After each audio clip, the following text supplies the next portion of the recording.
Much of what we know as Caribbean culture is African, not only historically, but also politically, i.e. it not only originated from African cultures, but also grew and developed, shaped by African experiences and African needs. Yes, there are tints and traits of other cultures, such as Native American and European. However, we refer to European culture even though we're aware that this includes elements and aspects from non-European countries around the world.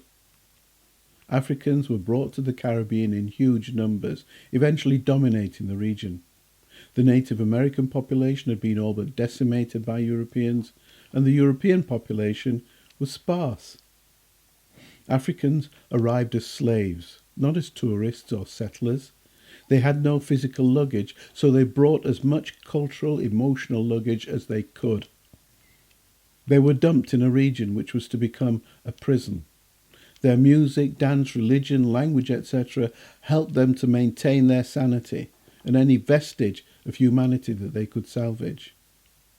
Over 4 to 5 centuries and through millions and millions of people, African culture swamped the Caribbean and prospered.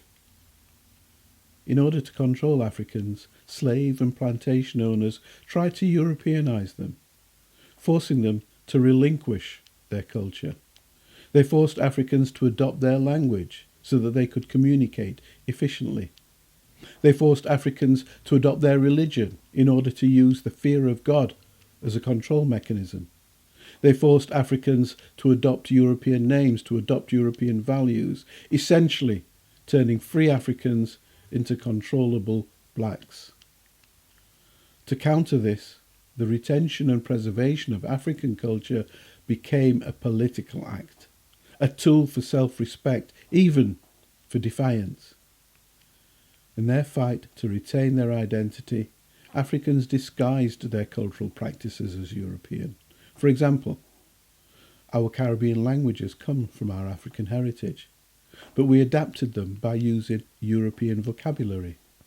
The words may be European, but the language structure, grammar and social relevance remain African. This can make you sound as though you're poorly educated. Just with, for example, the speakers of Franglais. Indeed, we often believe ourselves that we speak poor English or pidgin English or an English dialect. This isn't so. We use the word patois to describe our language. However, this is not strictly accurate. Patois is a French word, meaning dialect or rough speak.